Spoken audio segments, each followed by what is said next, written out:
My name is Allen Maxwell. I'm 41 years old. This is September 18th, 2015. We're in Sacramento, California, and I am with my spouse, Katie. I am Katharine Campi. I am 37 years old. Today is September 18th, 2015. We're in Sacramento, California, and I'm here with my husband, Allen. Right. So I think it's kind of funny. We scripted out these questions, That's right. but I'm gonna just let it rip. All right. But we were talking about like maybe asking each other about our what would you say, like the similarities that we have in maybe the idea of like our family relationships, how they defined us, the fact that we had, we were kind of delinquents as kids, and your experiences in the military and how that defined you, and how that's different than my experiences as kind of being like an artsy-fartsy musician for a part of my life. We were kind of thinking about how people often see us and characterize us as having very different personalities, and yet we seem to fit very well with each other, and we don't really see those differences as glaring differences the way other people do. Yeah.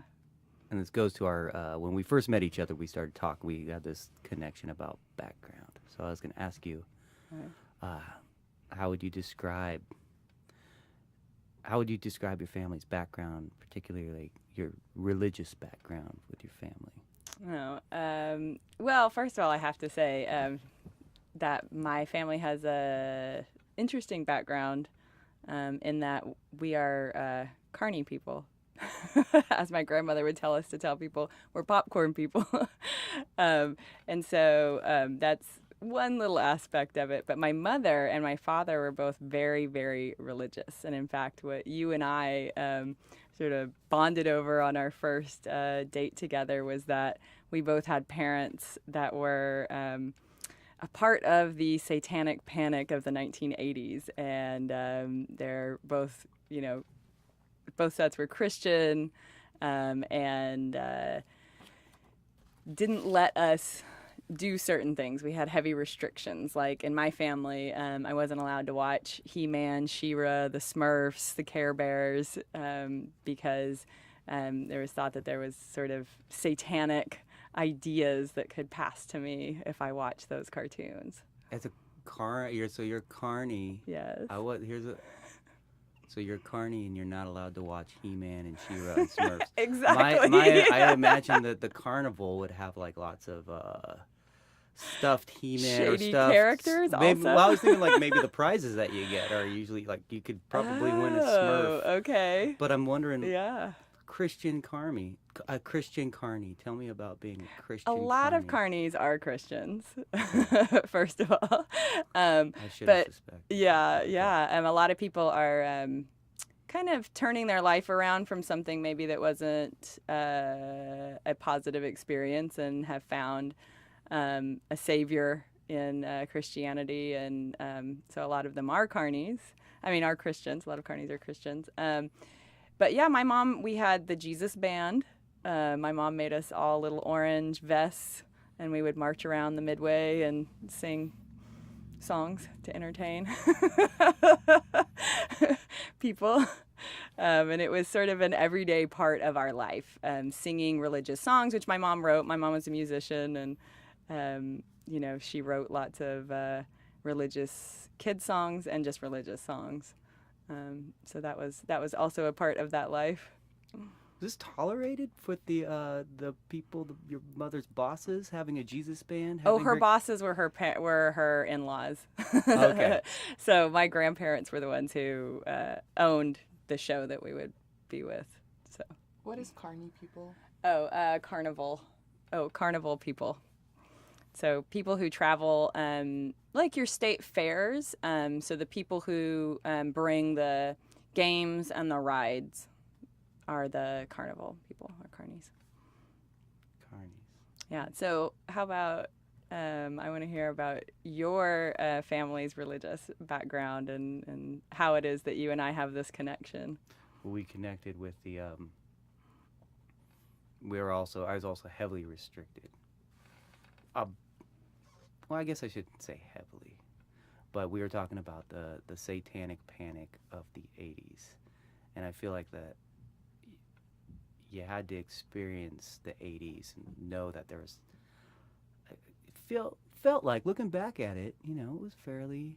There was a little interest in the occult that pop culture had. Maybe this is a satanic panic speaking through me, but there's like a lot of like pentagrams in cartoons and witchcraft and heavy metal, Dungeons and Dragons. My parents had a religious kind of conversion. They got more serious about being religious, and then we were restricted from anything that was pop culture.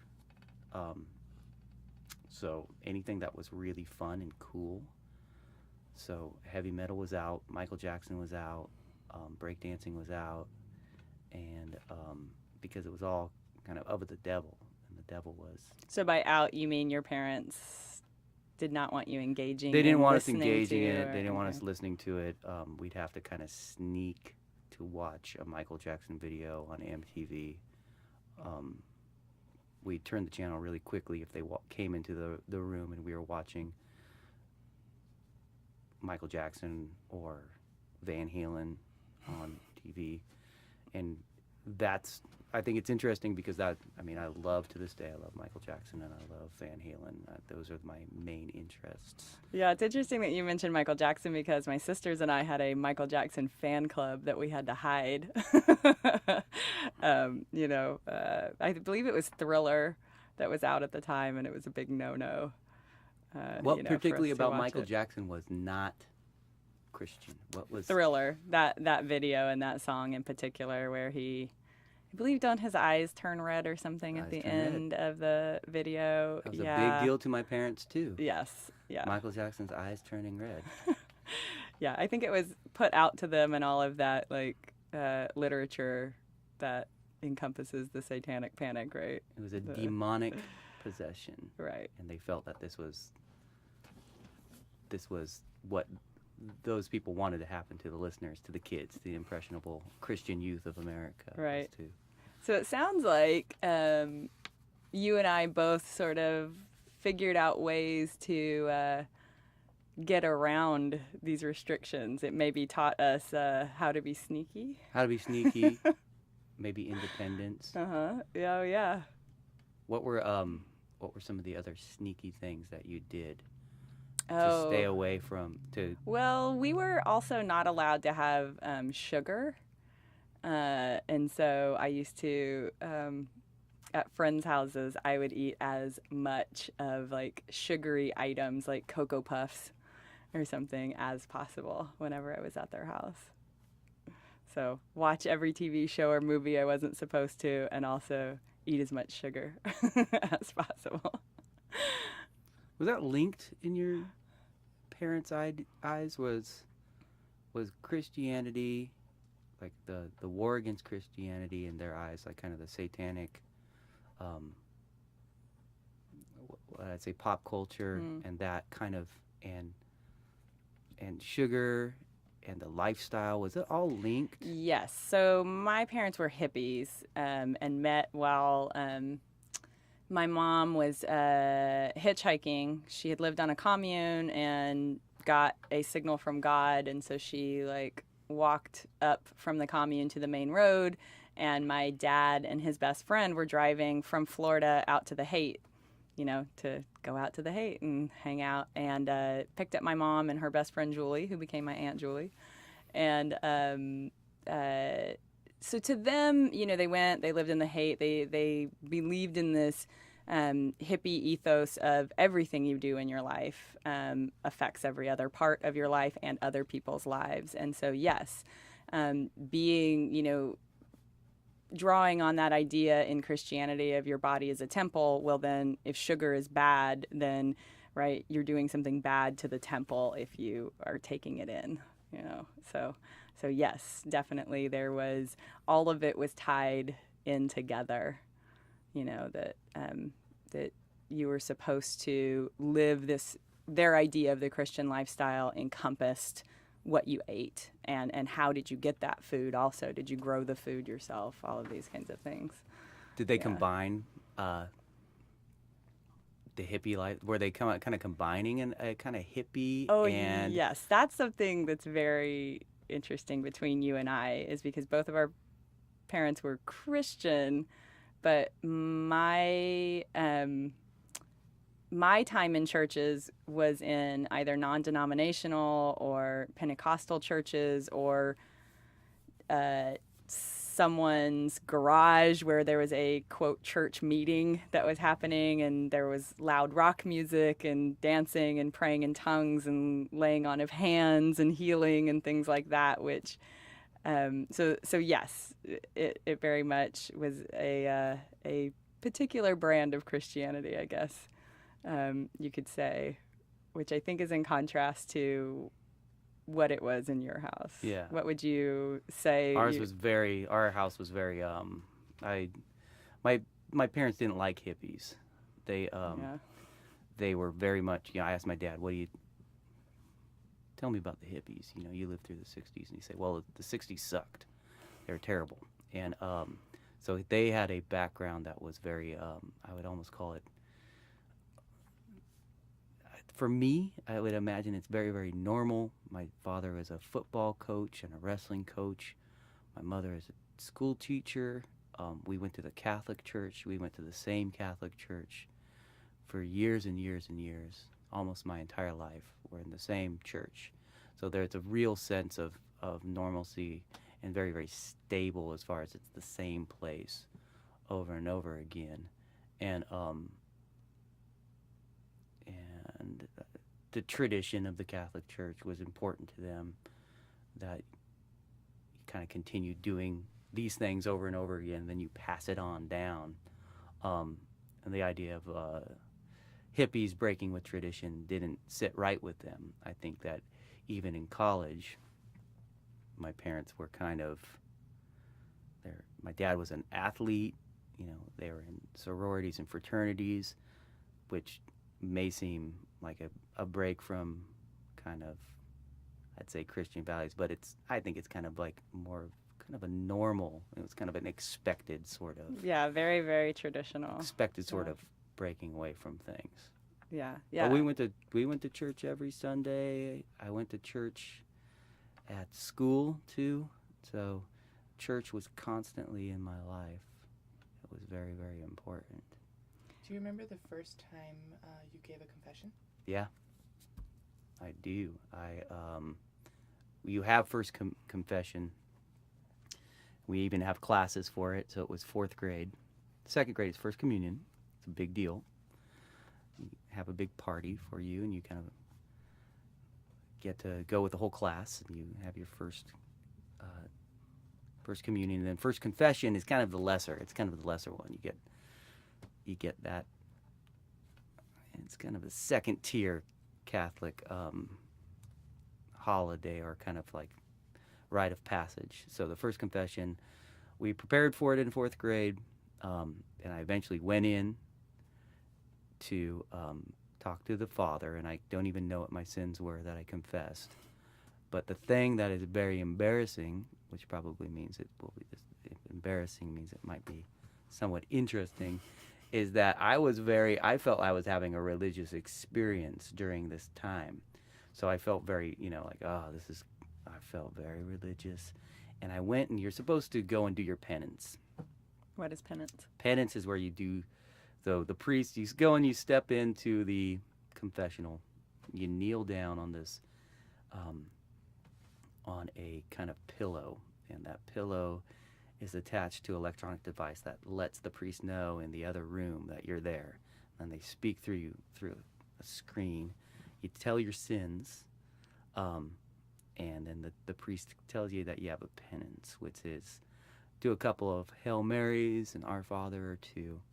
And then so you go and you, when you're done with that, you go and you, for me, we had to go and kneel in front of the church, in front of everybody. So all our families are there, the whole 4th grade families are there watching this.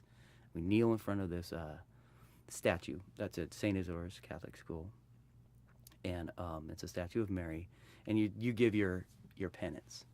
And I was like, man, I felt I felt some sort of religious thing, a spiritual moment, and I'm like, I'm going to just stay here and keep praying because, I kind of felt, and I think I was maybe being a little bit showy too. Okay. I was maybe like kind of showing people how religious touched you were. I was. So it's kind of embarrassing looking back because maybe I was kind of seeking to be a little bit of a showman or to show something like that. But I did, I felt like it was like one of those things where, I don't know. It was your time, right? It was my time. Yeah. Peaceful. I was absolved of those sins. So, yeah, I feel like that tradition is, it's kind of cool. Yeah. So what do you? So you are no longer religious. You're no longer religious. No. When did that change come about for you? I think the change happens from religious to not religious. Maybe it happens just a little bit every day. It's still occurring. I don't think that since it was so ingrained into me, I feel that I have a lot of guilt. I have a lot of fear of like God or hell or these things. But I would not consider myself religious anymore. I would consider myself an atheist. So once you start, I think if you start to think about this, when I think about it, when I think about all the religious things, it's kind of hard for me to come to a grip with it, to kind of have true belief. And I think I've been dealing with that all my life. To have any true belief, or do you have true belief in a religion? Well, I guess into the religion that I was raised as. Okay. To believe that there is a God. So, and that's kind of scary for me. So every time I think about it, if I think too deeply, I come to that conclusion. That's like, I don't know. I don't think that this exists. But also at the same time, I try to justify it with the idea that, well, as far as being a moral person, I think that I'm a moral person, and I don't think that you need that to be. You don't need religion, or from what I've seen, you don't need religion to be a moral person. So I try to justify it that way, but there is still this like twinge. There's I don't know if it's a loss because you lose something. Well, that's what I was thinking about, because when you were talking about that, wonderful feeling of a religious experience that you had during your first, it made me think, do you feel maybe a loss because maybe you think, well, I'm not going to have that particular feeling anymore? Yeah, absolutely. I think it is a loss. Yeah. But it's also, I think it's a loss and it's a gain. Yeah. Because I think that you do lose this kind of sense of connectedness, or maybe an idea that there is an order to things, that there's a path, that there is something right is happening. You're doing the right thing because there's somebody above you that is saying you go this way. So, but the gain that so I do feel a loss. I guess I'll say that. Yeah, I feel a loss with that. And also, my family is very, very religious still. And yeah. so how does it work out with your family? Is there tension, or is it okay? What is it? I wouldn't say it. There's tension. Mm-hmm. They're okay with it, but there's I think there's tension. It's not tension. It's more of a sadness. So there's and so there's also guilt. Not only do I have the ingrained Catholic guilt of like disappointing like a higher power, but also I'm disappointing my family because this is what they raised me as. It's what they feel is the right thing to do, the right thing to be, the right way to live, and I'm kind of rejecting that. I'm rejecting the tradition. Yeah. And so I feel there's that loss. We don't have that connection. When we pray together, I don't really think that anything is occurring. I would like to think that we're being a family, and that's what's important. So you get to have the family experience of praying together, but you're not sharing in their religious experience. Is that what you mean by that? Yeah. Like, yeah. You said it was a loss and a gain. Can you describe more about the things that you gain? Well, I think you gain.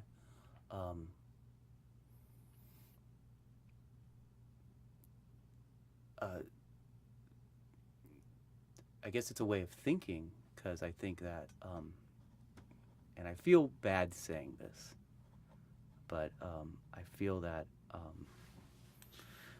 when I was, so I guess I'll just say it, put it on me. When I was being religious, it kind of stopped me from thinking about things too critically and thinking about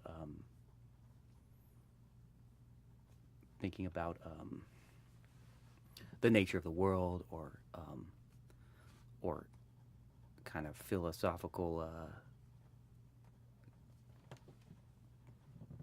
anyway, like maybe moral problems. You kind of, I guess, letting go of that religious upbringing kind of lets you think about those in a way I think that is maybe a little clearer for me. I mean, I don't want to.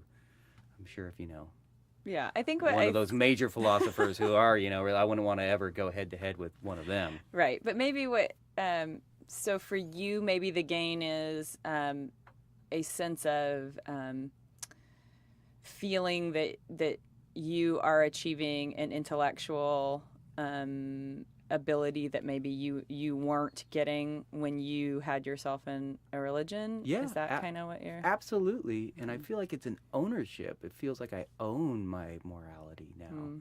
So I feel like that there is the idea that, well, I'm not doing it because there's somebody that's telling me to do it, or because there's a reward. I'm going to do something because I think it's just naturally right. Yeah.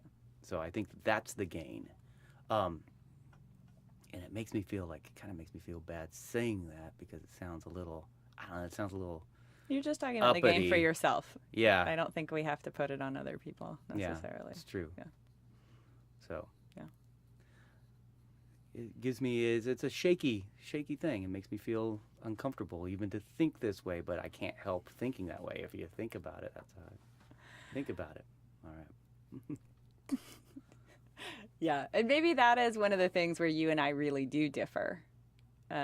Is although I was also raised, in a very religious household, I have no guilt over not being religious. I guess I've been an out and proud atheist since I was like 12. And when was the moment that you just said no? Yeah, so I was taught to pray every night before going to bed, and so I was in my bedroom one night. I was in junior high, and I was praying before going to bed, and I just had this feeling. I was like, I don't feel like there's something out there that I'm praying to. This feels like I'm doing this because this is what I've always been told, and I have. Unlike you, I never felt like I had a religious experience ever. And it just all in one moment sort of clicked in my head that, like, I didn't have any feeling or belief that there was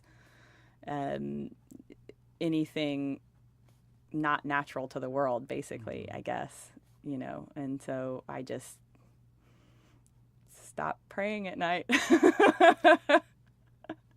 And realized that I was an atheist. I mean, I knew what those things were. I guess I had already known those terms.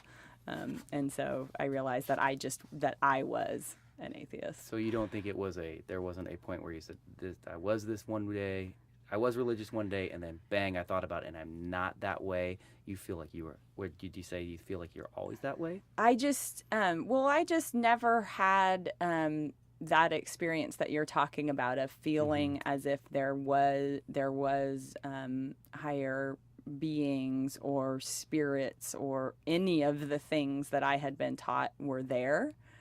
It was sort of this realization, like, I don't feel it now, and then thinking back, I was like, well, did I feel it? And I just had never had that experience, and I still have never had that experience. So when people were around, I'm assuming that people around you were having a religious experience. It's Yes. kind of Jesus band. Yes, This there's lots of religious praying in tongues, conversion. Yeah. being filled with the Holy Spirit. Yeah. What was your reaction? Oh, as a kid, I just thought it was the most fun. It was just funny and hilarious. In fact, I had this friend, Joshua. He and I, so our mothers were very good friends, and we all went to the same church. And his mother, every Sunday, his mother got filled with the Holy Spirit and spoke in tongues, and walked up and down the aisle speaking in tongues and everything. And he and I would just we were probably, I don't know how old we were, maybe 5 to 7 or something in that range. And we would just jab each other, with our elbows and be like, your mom's doing the woogie boogie dance again. We just thought it was fun. Were the other kids? You guys sound like you were kind of you thought it was fun. You didn't have anything too religious about it. Did you other kids have any? Yes, and this is, now that you bring this up, it's funny because I have always had friends who very much believed and felt things and would cry sometimes, and I can very distinctly remember sort of being mystified at their reactions, because I did not feel what they felt. It didn't seem a truth to me, I guess. I don't know how. I mean, as an adult, I could put that word on it, but as a kid, I never could have. But yes, I had friends who would cry and would be very moved by things. And when they would talk about it to me, I was very just I don't get it. I don't understand it. I sort of even thought they were making up that they had this feeling. It wasn't until, I got older and realized they're not making up having the feeling. They are having a feeling that I'm just not experiencing. How did you argue as kids with that? Did you guys argue about that, or was it just a conversation, or did you just kind of let them have it? I I was not a shy or receding child, never have been. I would, if someone was crying, okay, you just comfort them. But in talking about it with friends or pushing someone about what is going on, I would just say, I don't understand. I would tell them, I don't think that that's true. I don't believe what's going on. I don't believe what they're saying. I didn't understand their reaction, and I would tell them that I didn't understand their reaction. I didn't think it was real, and it would cause problems sometimes. Yeah. I can't think of any big thing I lost a friend or something like that over it. Nothing like that, but certainly, it causes problems when you and your friend aren't having, a similar experience. Yeah. Did it happen kind of often? Did you feel that way often, or did those conversations happen often, or was it just one? Most of the time, you just let it go. Yeah. Well, they're just.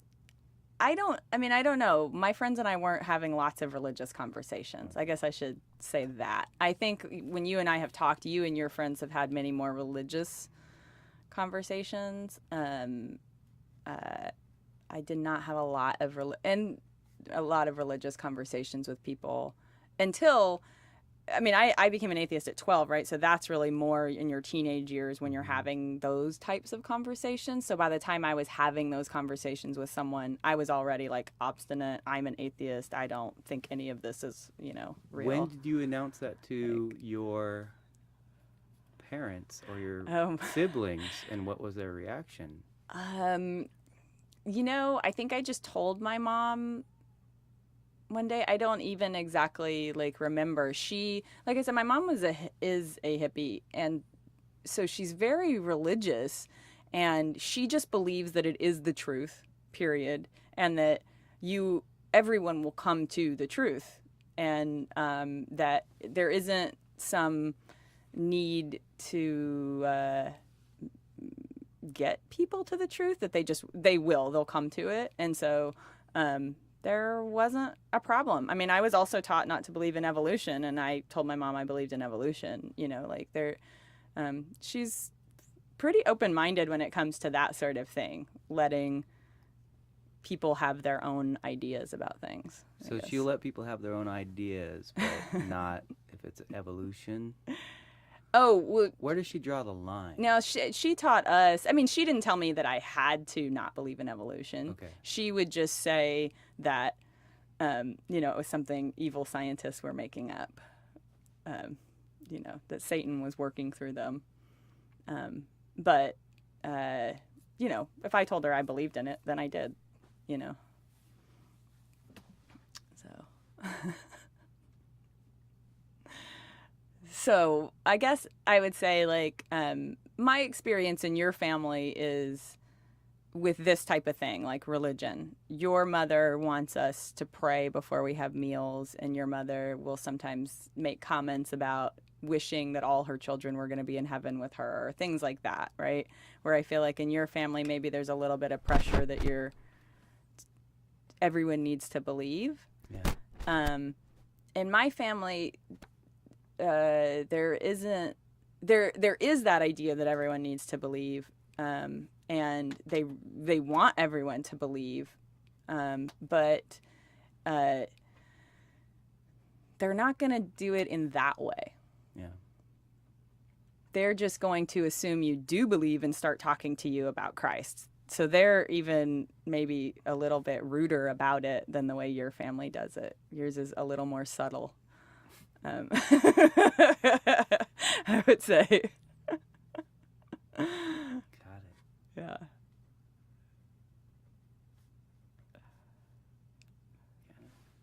You were, we got the 10-minute warning. But Oh, it's yeah. kind of funny that I'm like thinking to myself now, it's like, where,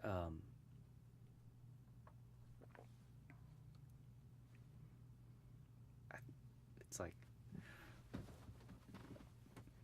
well, sorry, I kind of got lost there.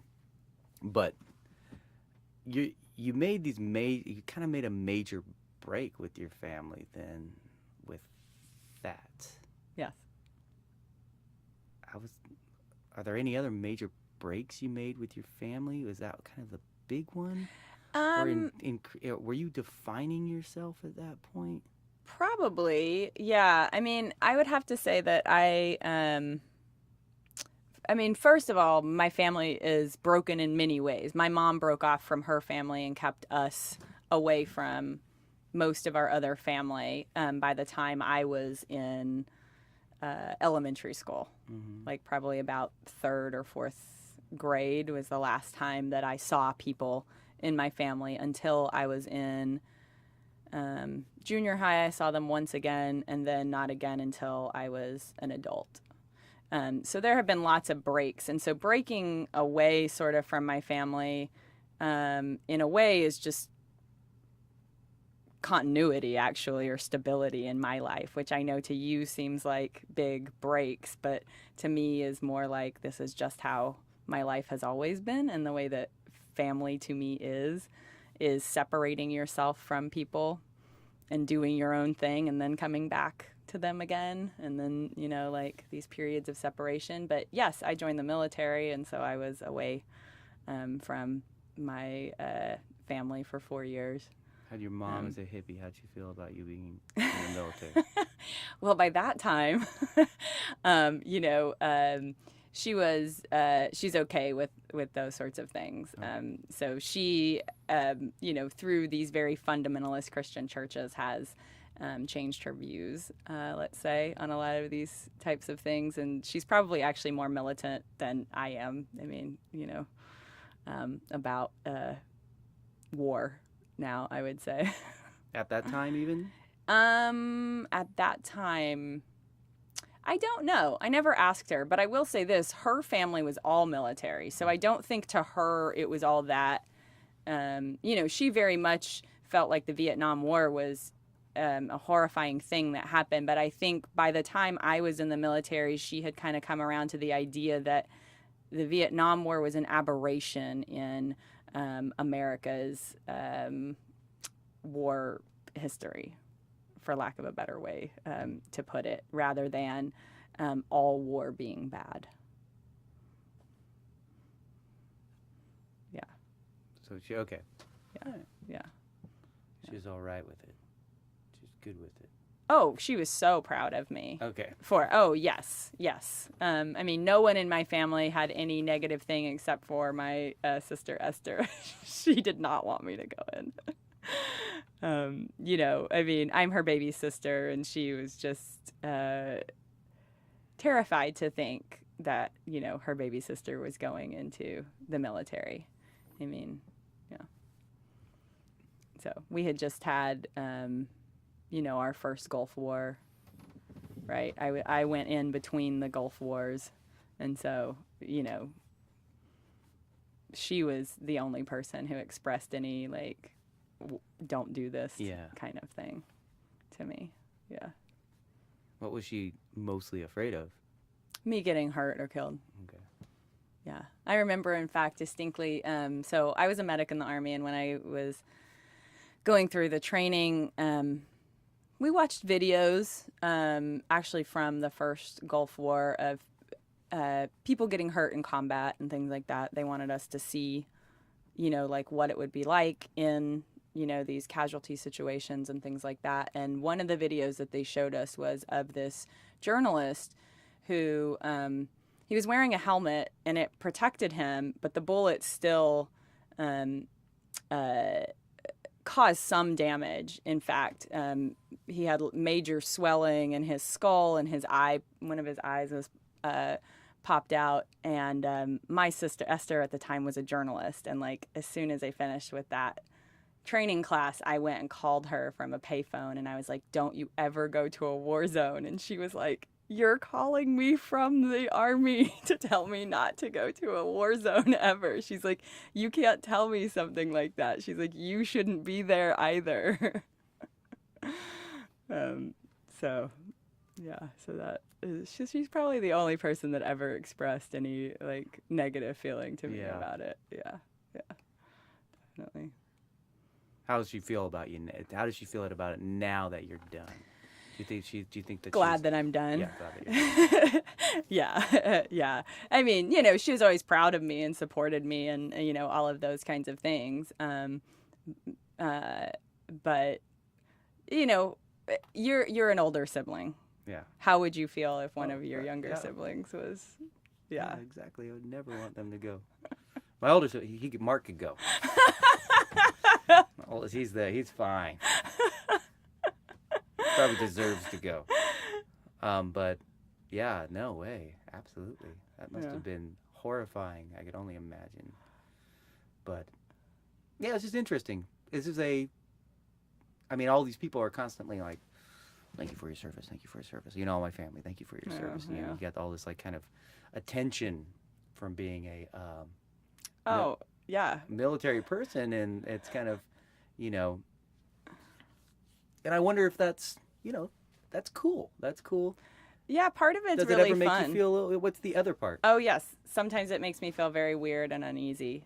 There's something weird. I mean, it's that thing. We all judge people by what by what attributes we know or we think we know about someone because, you know, they're a teacher or, you know, they're a dancer or they're whatever. So as soon as someone knows that I'm military, then there's this whole set of, you know, attributes that they put on me, and it can feel very weird.